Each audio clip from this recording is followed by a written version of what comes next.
Okay, so we're going to start with the story from the grandson of the Alter Rebbe. His name was the Tzemach. He was known as the Tzemach Tzedek. His name was actually Menachem Mendel. So our Rebbe, who is a great great grandson of the Tzemach Tzedek, our Rebbe has that same name, right? His parents named him after the Tzemach Tzedek, who was a grandson of the Alter Rebbe. He became the third Chabad Rebbe. Just to explain to you a little bit about the Tzemach Tzedek, because his birthday is actually coming up next week, on the day before Rosh Hashanah, is the birthday of the Tzemach Tzedek. Um, so I'll just share with you Tzemach Tzedek. His name was Menachem Mendel. His mother died before his just after his second birthday. His mother died. So his grandfather raised him, right? The Alter Rebbe actually raised his grandson as a child, which was just incredible. Um, he later became a Rebbe himself. He became the third Chabad Rebbe. So he had many, many Hasidim in Russia. And there was once a dispute between two of his followers, two of his Hasidim, and they were fighting over a loan. One of the Hasidim said, I lent you, I don't know, $1,000, 10,000 ruble, whatever it was. And the other chassid denied it. He says, "What are you talking about? I didn't lend you. I didn't borrow nothing from you." So they were fighting. They couldn't resolve it. So they went in. When they went in, and they were part of their fights in their argument. The chassid that owed the money or claimed that he didn't owe the money told his told the claimant that we're chassidim, right? We learn Tanya, right? We learn Torah. So even if I did owe you money, it's nothing because everything is nothing. It's all nothing. The only real existence is God. So if you believe in Tanya, I don't owe you nothing. So and that concept wasn't that foreign by the Chassidim then, right? Now imagine someone, we go to our car and we're like, this is a nothing. And the gas price that we're paying for, Adina actually just texted me the price that the cost of filling up our tank on the minivan. And it's like, oh my gosh. But it's all nothing, right? It's all nothing. There's a chassid of the Alter Rebbe that learned Tanya, and he was a business person. And it's a famous story that even our children know this from 5 years old. We teach this story to our children that when it came time to make his account at the end of the month or at the end of the year, whatever it was, he was reviewing his business. All the numbers, he was writing down all the numbers of the income, the expenses, and the profit and the loss, and the inventory, whatever. And at the bottom line, he's like the sum total of it all. The bottom line was ein od milvado, which is a term that we say in our Aleinu, ein od milvado, but which means there's nothing else other than God. Ein od, which means nothing else, milvado, except for Him. That was the bottom line account that this business person came up with. So similar to that, the chassid says, even if I did you owe you money, it's nothing. So they went in front of the Rebbe, who was the Tzemach Tzedek, a great Rebbe, and they each gave their side, and they both argued. And then the chassid says, Rebbe, it's because of you that this person is not paying me back, because all of your teachings of Chassidus is teaching about nothing. So he's saying that the money he owes me is nothing. Um, so the Tzemach said, call him in. And the Rebbe asked him, did you say that money is really nothing? And he says, yeah, money is nothing. Even if I owed him money, it's nothing.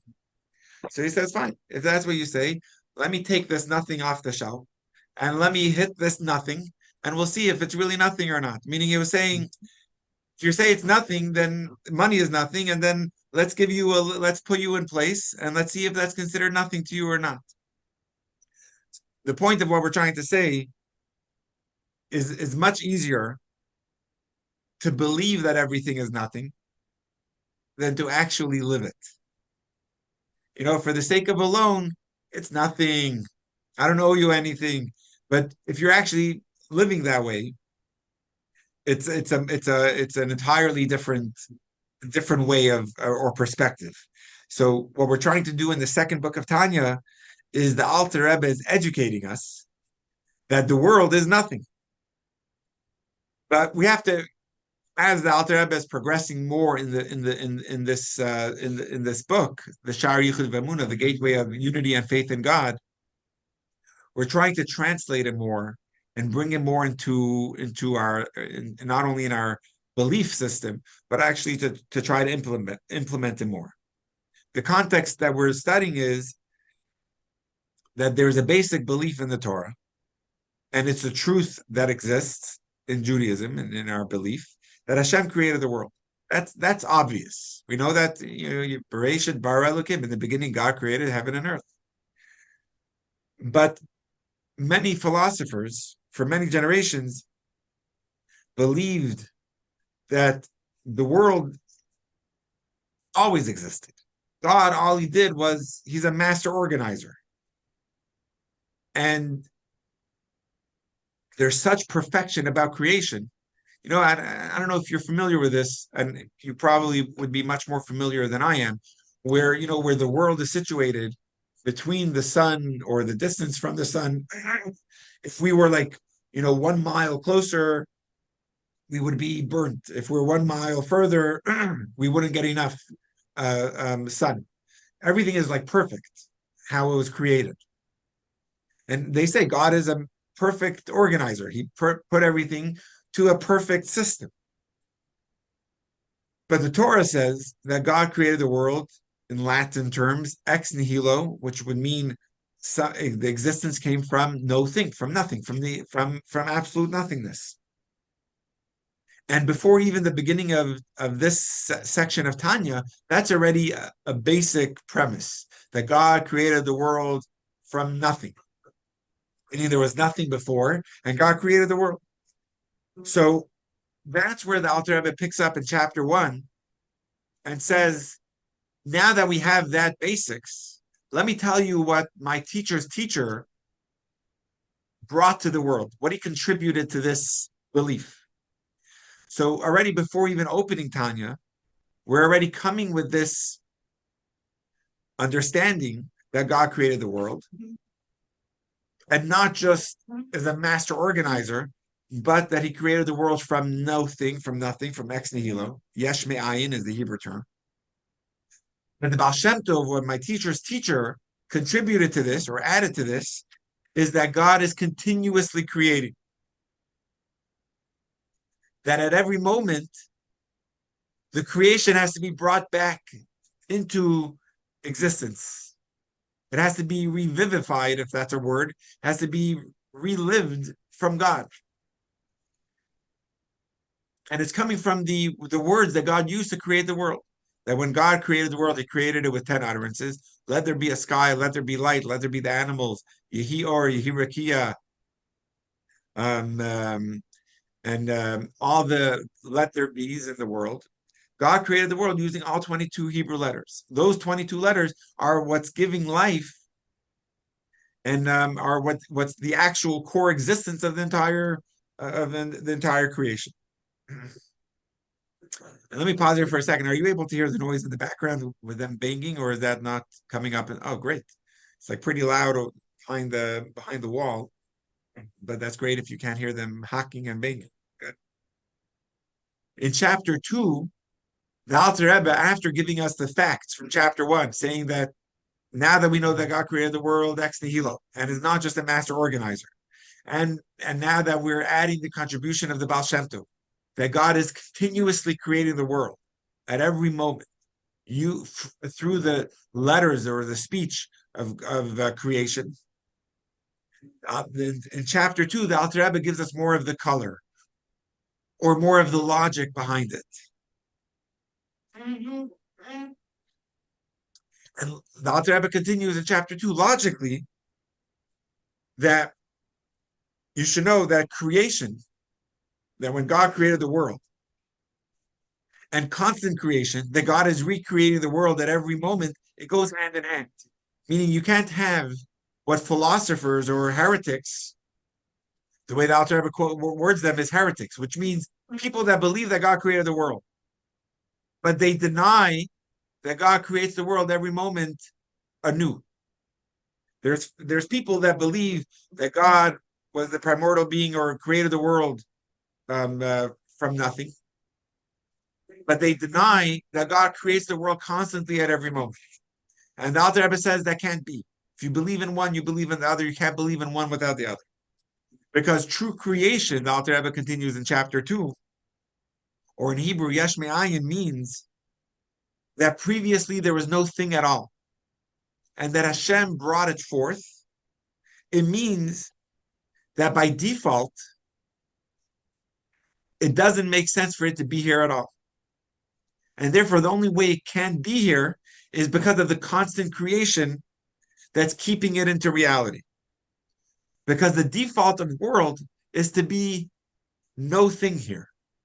Just like the default of a stone is for it to be pulled down by gravity, for it to be resting down.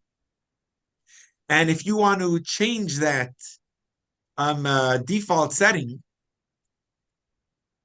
there has to be that a change in that stone for it to be flying. There needs to be a constant energy lifting the stone for it to be going against its existence, which is to be laying down.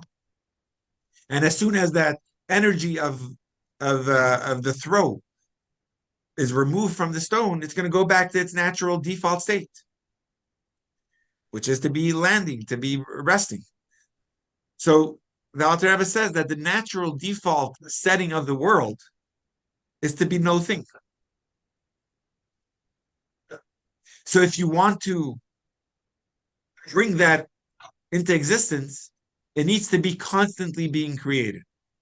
Because otherwise, just like a stone, if it's not being thrown and the energy is not throwing it, it's going to fall.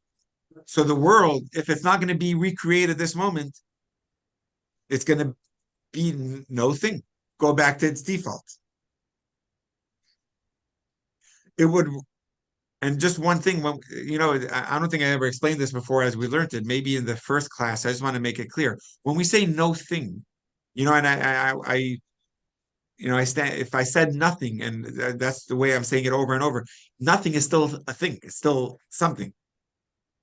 I don't know what default is entropy. I don't even know what that means for Robin. You want to unmute and explain? Yeah, entropy is a scientific concept that says that the universe has a general trend toward death and disorder. That if it's not kept going, it's going to just flatten out and be nothing. That would, I don't know enough about it, but I would say this goes much further than that. And I would say that's a good example. Yeah, And I gave it a couple weeks ago, so you weren't here. I think you were in the East Coast, right? You were just visiting the East Coast, right, Robin? Bend, Oregon. Oh, but sorry, so you were up north. Okay, never mind. I feel at some point you were in New Jersey, but maybe I got that Oh, wrong. I was in New Jersey in April. Yes. Oh, in April. Okay, a while ago. Okay, whoops, sorry. Um, there is a concept that everything is already being worn out or already dying from the moment they're born. Everything is, from the moment we are born, we're dying. There is a concept of that, and you would say that for the universe also, right? Nothing exists forever, A gradual, I just looked it up, a gradual decline into disorder. right? So, but even the word disorder just seems like over here it would go back to no thing would mean there's not even going to be a remnant of it at all. No thing would mean it never existed to begin with. That's, even a stone after you throw it, or even after you threw it and it lands and you can't see that it was ever thrown, there still is a mark that it was thrown because it's in a different place. So there still is some remnants that it was thrown. So even if maybe that's what entropy is, that it goes back into disorder, it would still leave a mark that it once existed. Over here, we're saying the default of the world is to not exist. And if God would stop vivifying the world through the utterances of the creation, it would go back into absolute nothingness of not only disorder, but even more. So it's probably similar to that idea And the Alter Rebbe was definitely ahead of his times, that if that is a scientific idea. But just the idea of no thing or nothing, what are we saying that God created the world from nothing? Nothing would actually mean from God. God created the world from himself. It's just we don't know how to describe God. So in Hebrew, we say it's ayin. Ayin means, there's a beautiful prayer by King David that it became very famous by Shlomo Carlebach, right? A famous song. Esa einai el harim. I lift my eyes to the mountain. May ayin yavo Ezri. From where will my help come? Ayin would mean where. Ayin is actually also what we're referring to here, ayin to yesh, no thing or nothing to something. But when we say no thing or ayin, we're actually referring to God. We just don't know how to refer to God, so we say it came from nothing. But really, what it means is that it came from God, from inside. God created the world from Himself, from internal. God, right, created the world from Himself. So, what does it mean that the world will revert back to nothingness? It would mean that the world would revert back to being part of God, to being inside of God, um, revert back to Himself. So that's where we will take up in chapter 3, which is what we're studying today and last week, and we'll see if we could try to finish it today. Um, the Alter Rebbe continues that it's kind of a two-way street. What that means is the way something was made will tell you if it needs constant creation. Constant creation. Um, let's let me give you. Let me see if I have a story that I wrote down over here. Hold on. If something, let's give an example. I bought a part of a Chabad rabbi's expertise is to try to find a high level surround speaker system that works well. Because it's so often that you see a Chabad rabbi get up on a microphone, whether it's at a menorah lighting or another event with a lot of people, and the mic is not working well. It's screeching in the sound system. I don't know if you're familiar with that. We're always looking for a cheap way of being able to have a good sound system. During COVID, we had many events that were outdoors, and one of our big events was we did a drive-through menorah lighting. It was really fun, and we even figured out how to have the people from their car, even if they prefer to keep their windows closed, they could tune into a radio and hear us talk from outside. Some of you were, I think, there.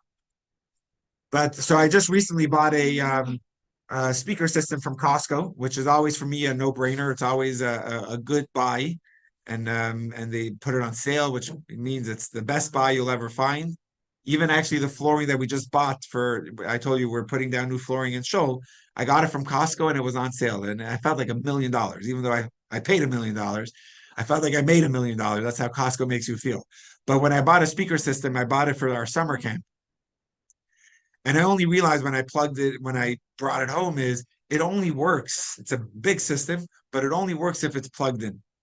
And for me, that was already it was already a red flag, because I want to use this at parks. I want to use this at menorah lightings, at places where it's outdoors and you're not going to have a plug-in option, and it's not going to work. I want to kind of charge it and then have it go. Or, another example would be, we're even thinking about getting an electric car.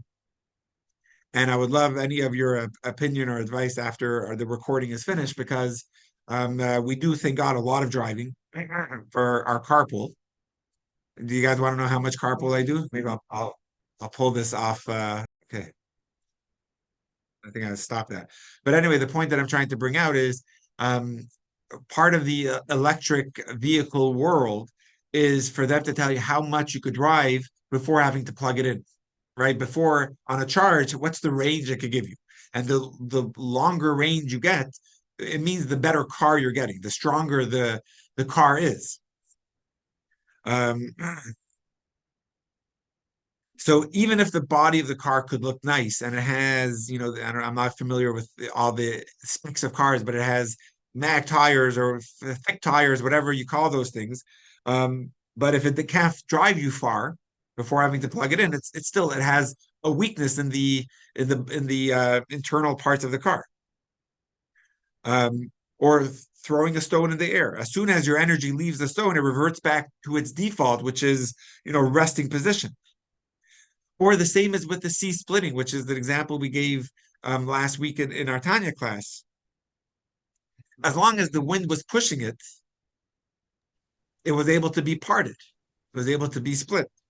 As soon as the wind stopped, it reverted back. It crashed back down. The more attention something needs, the weaker its identity is. So if it can't last a long time without being plugged in, meaning it needs attention now, it needs to be recharged. It shows that, or our phones, when they're trying to sell us a phone, they say it could have a 7 hour battery life or a 12 hour battery life. The longer the battery life, the stronger the phone is. The more it needs to be plugged in, it shows on a weakness of the battery. So let's say the C splitting, if it can't stand on its own without a wind pushing it, it shows on a weakness. Or the stone being thrown, if it can't fly without the energy of the thrower, it shows on a weakness of the stone that it could only be like this and it reverts back to what it was. It's actually a very big weakness.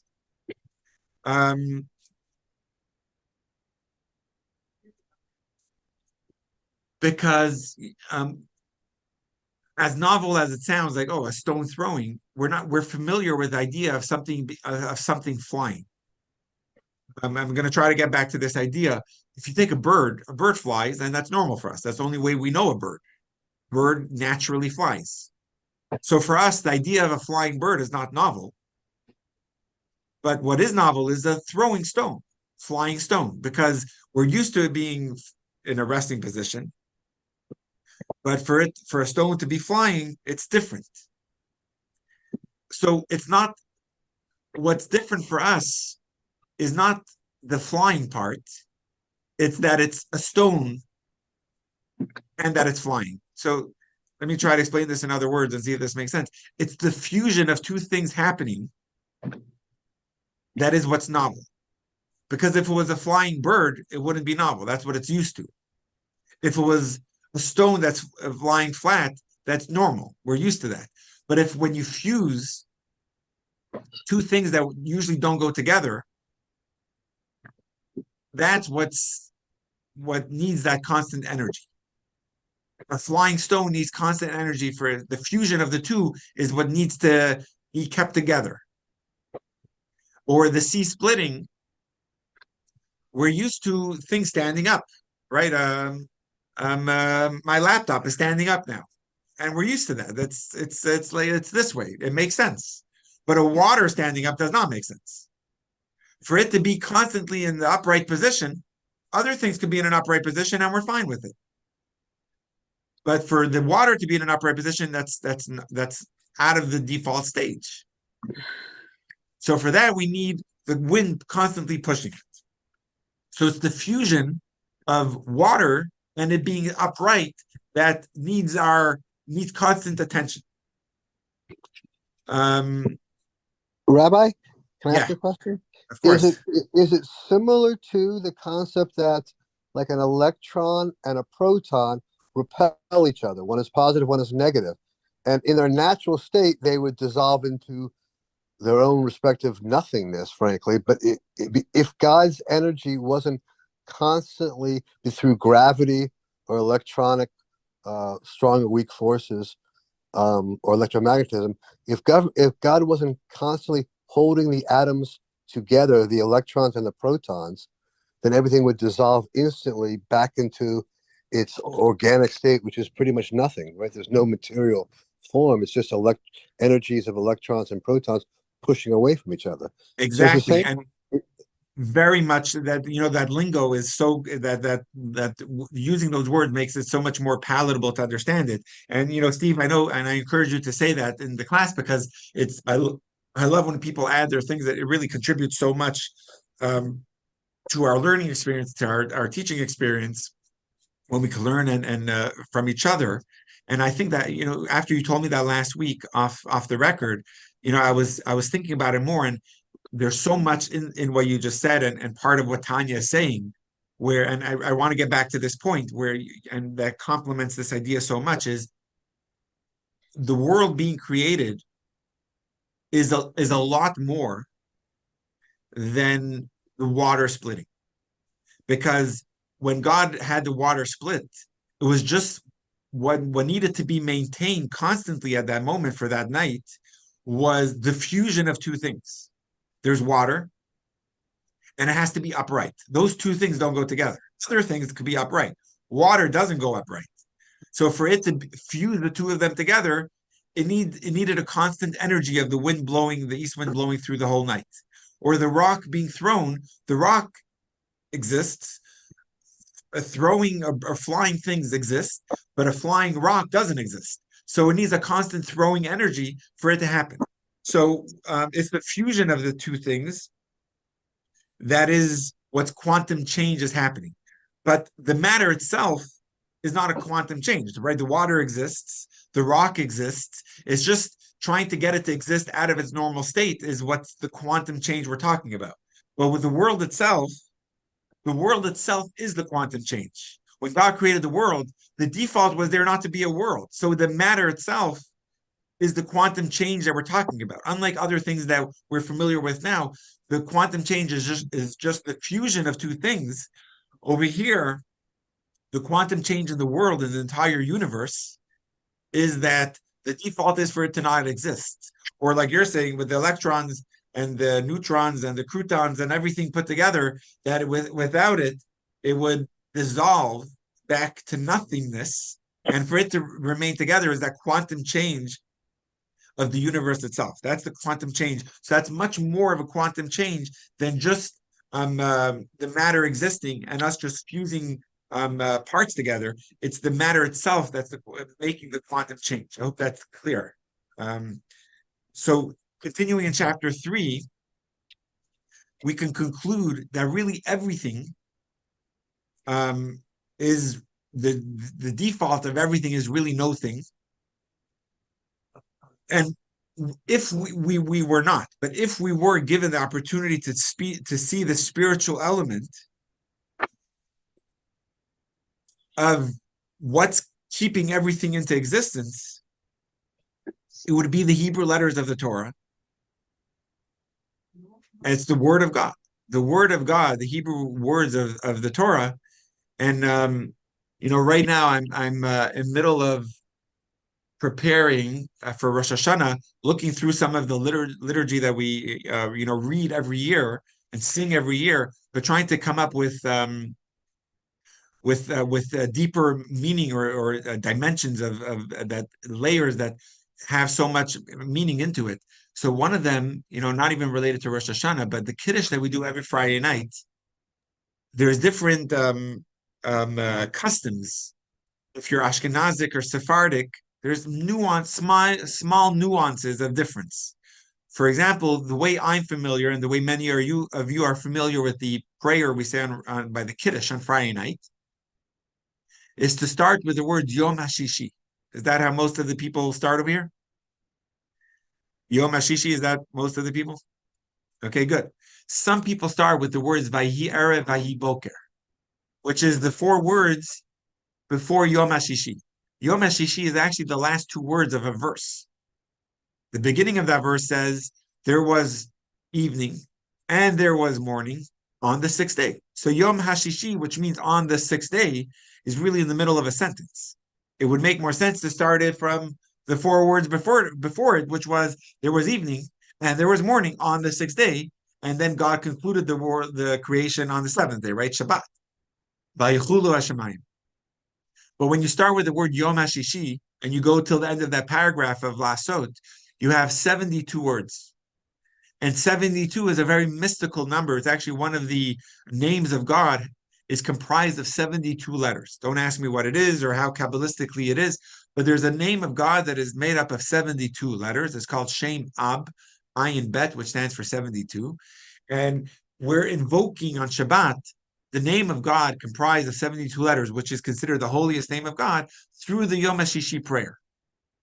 What I'm trying to relate to you is in in our Hebrew prayers, which are made up of the Hebrew alphabet, the Hebrew letters, there's we're recreating the world. We're vivifying the world at that moment through the prayer that we're saying in that spot. Because there's something in those Hebrew letters which God used to create the world that's bringing back the existence at every moment. And if only we were able to see the depth of existence of every created being, we would see the Hebrew letters that are giving it life. So whether it's a stone, we would see the letters Aleph, the Bet, and the Nun, which stands for the word Even, which is the actual vivifying source for that existence. And with that, with the same for everything. But we obviously were not given the ability to see that, and for good reason, because if we were given the ability to see the depth of everything, I think our free choice would have been taken away. If you see the depth of everything, um, it wouldn't be hard to choose the right thing and to push away the negative things because you see right to the source of it all. And that's really going back to our first class on this section. When we say Hashem Echad, which means God is one, it doesn't just mean God is one and not two. It's really to see how everything in the world is part of God, meaning the entire creation is one with God. Everything is created from God at every single moment, using God's energy of creating the world. That everything that seems outside of God is really part of God. Some people even see it this way. Um, we started with the story of the Tzemach Tzedek.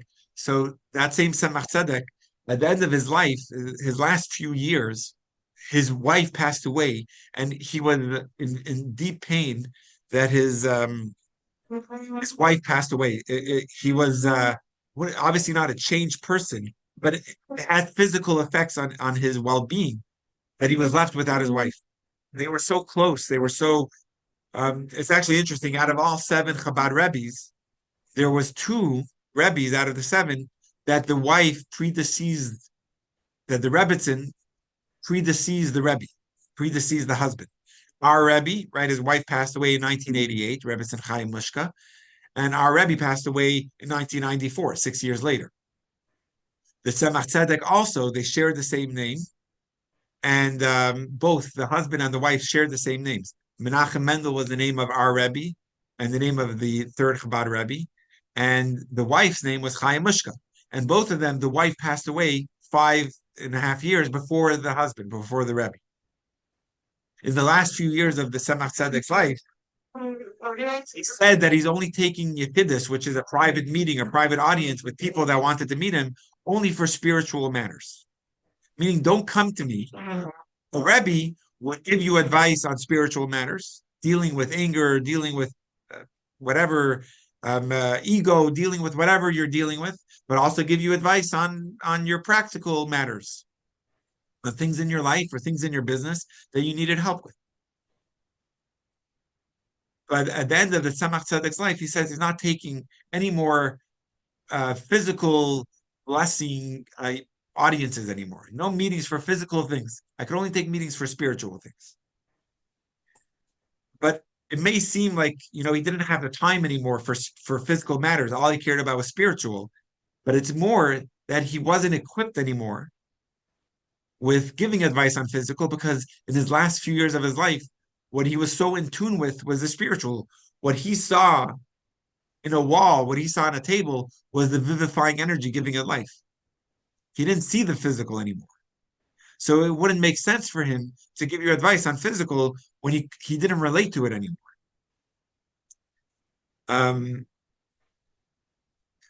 Just last night for homework, just to pause here for a second, and Nancy, we're definitely looking forward to your weekly Dvar Torah. But one of my sons, I'll take a pause here on Tanya for a moment. Levi, my 10-year-old, his homework was to answer a question that his Rebbe, his teacher, asked him on the Torah portion. And the question is, it's a double Torah portion, so there's Nitzavim and Vayelach that are together. The opening verse of the second Torah portion, which is Vayelach Moshe, and Moshe went, and he spoke to all the Jewish people. So the obvious question is, where did he go? He was there. Where did he go? It says Vayelach Moshe, he went, and he spoke to them. Where did he go? They were all standing with each other. Where does he mean he went? So Levi's homework was to find answers to this question. So, last night and a little bit this morning before he went to school, we opened up a Chumash with many commentaries, and we went through a bunch of commentaries. Rashi is quiet on it. The main commentary, which is the easiest one to look at, he's quiet. So, but the other commentaries, one of them is known as Nachmanides, one of them is known as the Or HaChaim, one of them is known as Eben Ezra, the Seforno, the Kliyakar. Those are 5 or 6 commentaries that are accompanying Rashi along the way of the Torah. And they all give beautiful, beautiful answers. One of them says he went individually to every tribe to empower them, that even though he's going to die, he didn't want them to be afraid. He wanted them to know that Joshua will lead you. So he went almost like a parting goodbye to every tribe individually, which I found to be a beautiful answer. But another one is like this. Vayelach Moshe, Moshe went. It means like this.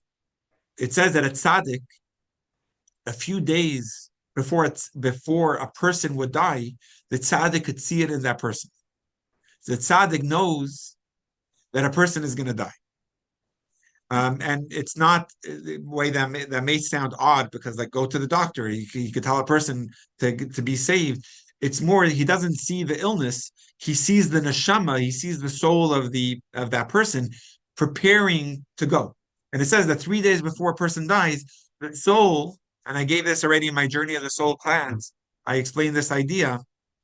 So, Vivian, you would be familiar with this, and I think Naomi, did you take the Journey of the Soul class? I'm not sure, but he learned that 3 days before the soul dies, it prepares, even though the person doesn't know and he's still going to work. But he either says things to his loved ones, or he did things in those last few days almost subconsciously, because it's the soul prepared.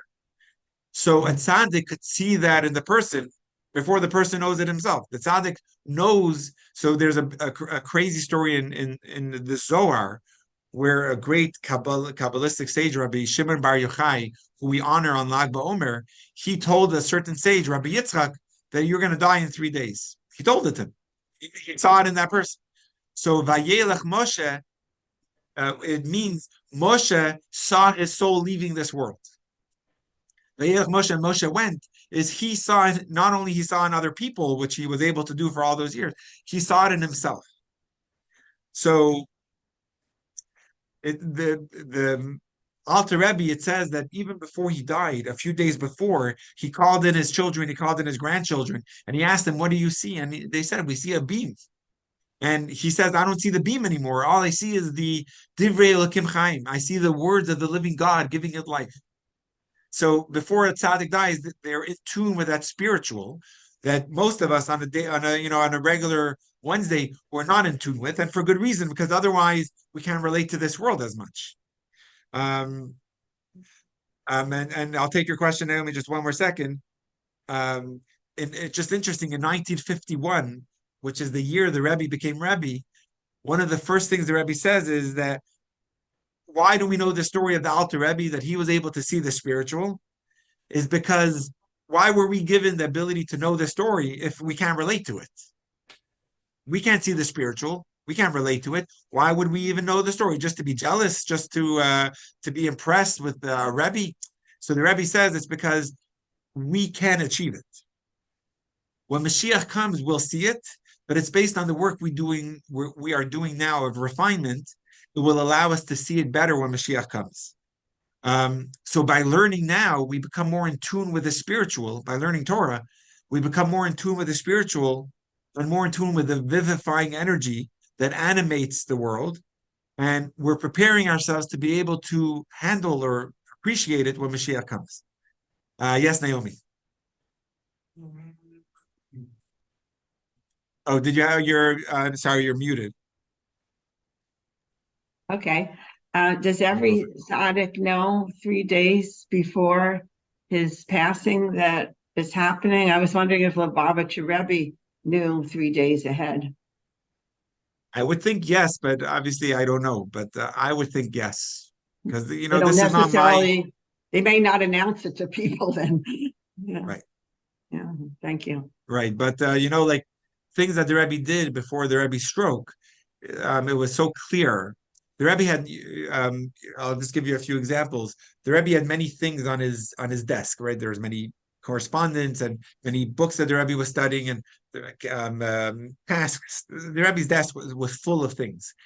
But before the Rebbe's stroke, and after that, the Rebbe didn't have an ability to speak anymore. The Rebbe cleared his whole desk and only left 4 volumes of pictures of all the shluchim, all the Rebbe's emissaries around the world. That's the only thing that the Rebbe wanted on his desk. And then the Rebbe went to visit the resting place of his father-in-law, and the Rebbe had a stroke there. It was so odd for the Rebbe's desk to be so clear, clean, with nothing else on it besides for this. But it was obviously this is what the Rebbe felt will be for the future, is the Rebbe's ambassadors to the world. Or the last mimer, the last discourse that the Rebbe wanted everyone to learn, that the Rebbe himself gave out, was all about living in a generation where we take on the role of being the Rebbe's, which is wild to think of, but the Rebbe was almost like preparing. So I would say the answer is yes, but obviously we're not privy to, the details of that. So I just want to continue a little bit more in the chapter. I'm just a quick review before I don't know if we'll have time anymore to do it inside, but Vivian, what page are we on in the book? Or does anyone know what page we're on? I didn't leave my bookmark, just fell out when I took my notes, but let's see a little more.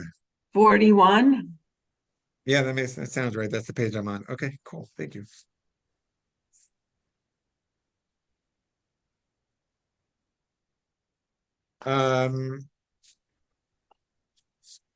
Okay, I wanted to get to a little bit inside.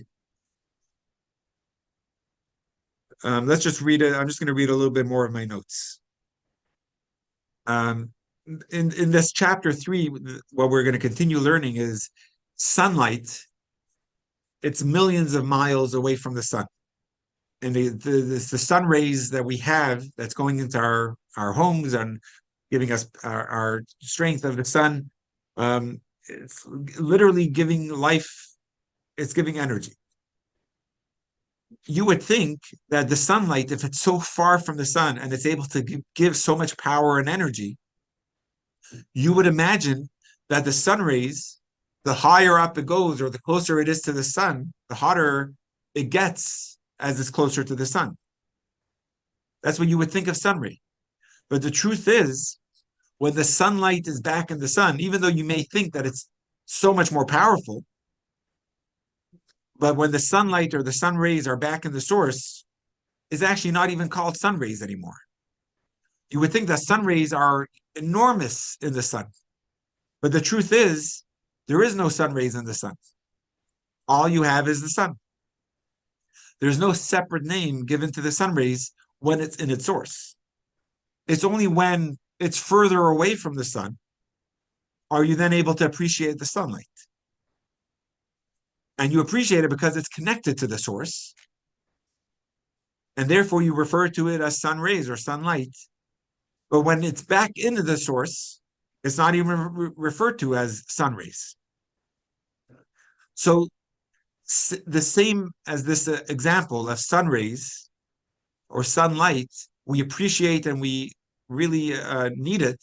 But when it goes back to the source, there's no such thing as sun rays there. It's just part of the source. The same is Hashem is like the source, the sun.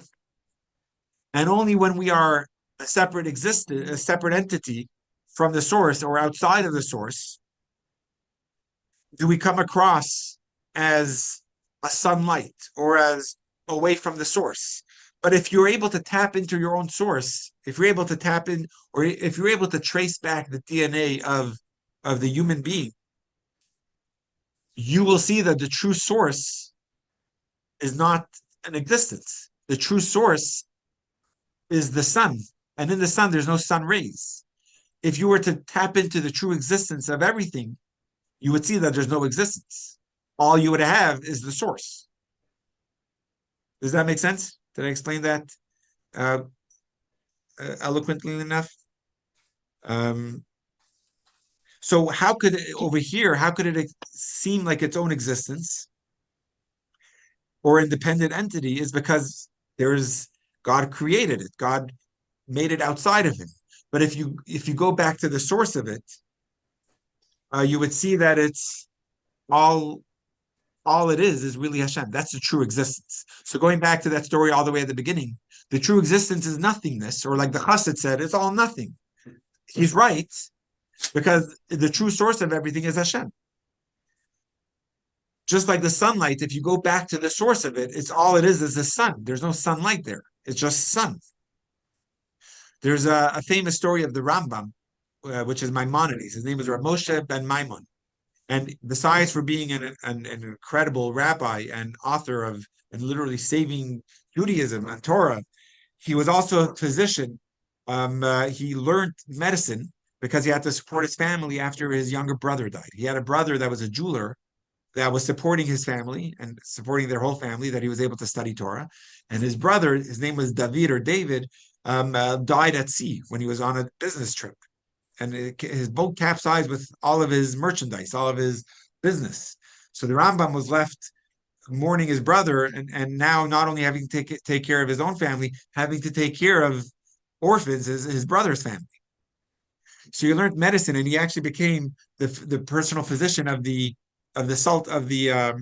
Saladin, the king of Egypt of Egypt.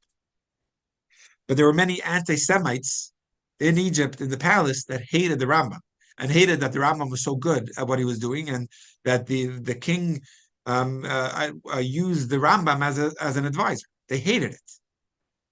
So there was once an argument if a blind person from birth could ever be cured, if he could ever see again.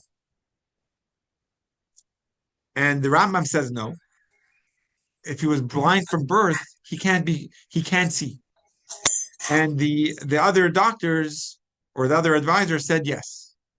And they wanted to prove it. So they took a blind person and they did some medical procedure, and there was high stakes. The way it worked back then is whoever loses the argument will be killed. That's the way it worked in the palace.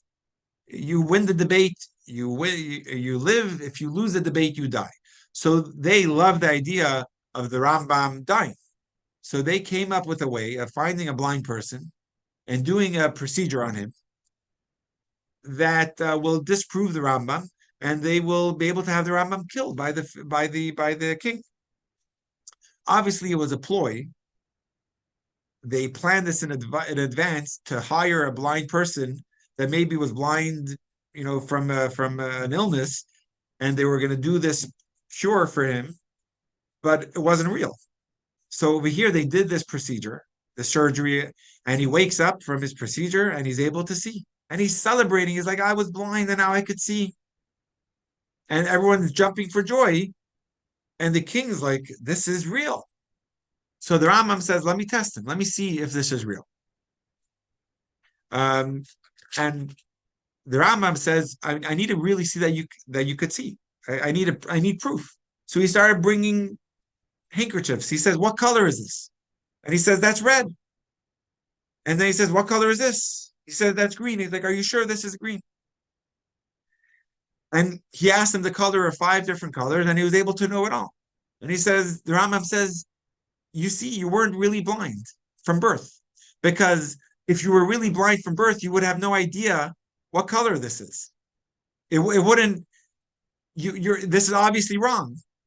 If you're able to say this is red and that's green, how did you know? You were blind.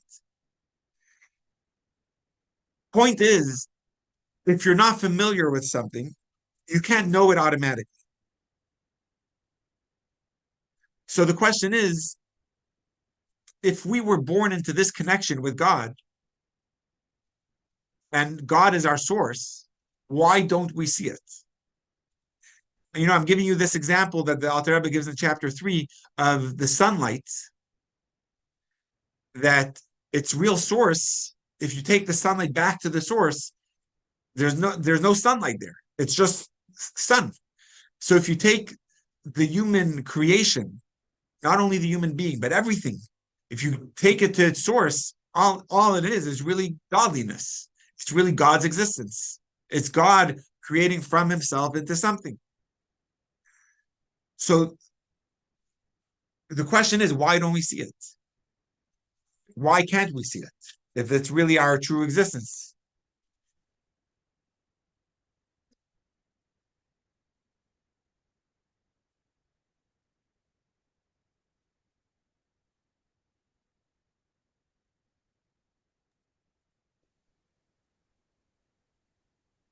And I think, yeah, I have to. So the question is, do I really exist? And chapter 3 is going to be addressing this thing of why don't we see it? It's actually interesting. It doesn't answer the question in chapter 3. It's pretty rare for there to be a chapter in the Tanya where it's a cliffhanger saying, stay tuned for the next chapter. So the question we end chapter 3 with is, if our true source of everything in the world is God's existence, is the source, why don't we see it? Chapter 4 is going to answer that question, but that's where we're going to end off chapter 3. And I think that's a really good question to end with. Yeah, sorry, was there a question? I was just going to say, Rabbi, when we are given the tablets at Mount Sinai, and Yeah, there's that saying about how we can't see God because we just can't actually accept. I'm not saying it articulately, but you know where I'm talking about from that part about our receiving the Torah, and there the Jews stood, but they were unable to actually see God because it was too much for them to yeah. be able to see God. I wonder if there's any connection between what you're talking about here about we're trying to know God, but we can never. Well, what I say is He's infinite and we're finite, but Yeah. we can never really know God, although we are striving by reading the Torah and trying to live by the lessons. But it's just like when the Jews were at Sinai, they could not see God. It would be too much for them. Very good. Is it? So I guess we'll find out. I didn't prepare chapter 4 yet to give it over. Um, but I think that's going to be part of the answer is, would existence be able to happen if we were able to see it, right? So just going back to that story of Sinai, if I'm not mistaken, the way the verse has it is they saw and they went to Moshe and they said, we're dying. We can't do this. You speak to us. Because they were able to see and it was too much. They had a revelation and it wasn't something that they were able to handle, right? Moshe in Deuteronomy, in the portions that we're reading, Moshe says, you yourself saw that God spoke with you. So it was almost like it was too much to handle. And the Jew says, no more. Right? Moshe was a little disappointed. He was hoping that they were able to be on that level, and they weren't. So that's exactly the point, Nancy, right? That if we were able to see it, we wouldn't be able to be a separate existence of being in this world, which is what God wants. So that's a beautiful answer, and we'll see where it goes. But I do want to end off with a kind of a humorous story. And Steve, remind me on Shabbos, I'll share it. Back in the days of Tanya, there was kind of a big rift between the Hasidim, the pious ones, the followers of Chabad and the Baal Shem Tov, and the Misnagdim, which they themselves consider themselves opposition. They were so there was a big philanthropist, a very generous person, but his condition was I would give money to anyone that comes to my door, but not to Hasidim. He was a big Misnagid. And he says, I'm not going to give money to any chassid that comes to my door. Only to the opposition, the misnagdim. It's unfortunate. Nowadays we don't really have this, but back in the days, I'm not going to say the good old days because there was a big rift. So there was a chassid who needed money to collect for whatever he was collecting for. And when he knocked on the door and introduced himself, it was a Friday, and the misnagid says, which side are you on? And he's like, Hasidim, all they care about, all they talk about is themselves. Misnagdim, all they think about is God. He's very impressed with that answer. Misnagdim, they think about God. Chassidim, all they think about themselves. Come on in. He invited him for Shabbos. They celebrated a beautiful Shabbos. Shabbos ends with Havdalah, and he wrote him a very handsome check. And he escorts him out, which is a mitzvah to escort your guests. As the chassid is getting on the wagon, he says, I want to clarify the statement I gave to you on Friday. You know the statement I said, that chassidim, all they think about is themselves, and misnagdim, all they think about is God. I want to clarify it. And he says, and he's making sure that the check that he got is, well into his pocket before he gives his following comment. And he says, when I said misnagdim, all they think about is God, is because they're so sure of their own existence. They know they're existing. They know they're here. God, they debate, where is God? Who is God? What is God? So they're thinking about God. When I said Hasidim, all they think about is themselves, is for them, God exists. God is there. Do I exist? Am I a real existence? I don't know. What is existence? The real existence is God. Am I an existence? Am I yes? Am I not? So Hasidim, all they think about is themselves because they're not even sure if they're a real existence or not. So that's how he was able to clarify. So chapter 3, to wrap it up, is what we're trying to get to and explore is existence real? If the real existence is God, why don't we see it? Anyway, so we'll end with that, the ending of today's class. And God willing, next week, we'll learn the end of chapter 3 inside. All right, everyone, have a great day. Oh, wait, can I say Bye-bye. one thing? Oh, sure, of course. What you're saying Yes. reminds me of something that I've heard and said before, how we don't realize that we're part of God. Two fish are swimming deep in the sea past each other. One fish says to the other one, how's the water today? And the other one says, what's water? Right.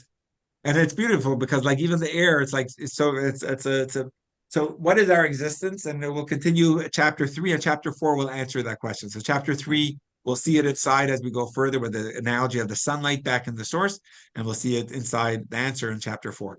All right, Thank everyone, you. have a great day. Thank you. Thank you Thank so you. much. Jessica, bye Thank Vivian, you. bye Steve, Bye-bye. bye Freda, bye Naomi, Bye, bye Robin, everybody. bye Nancy. Thank you. Thank you.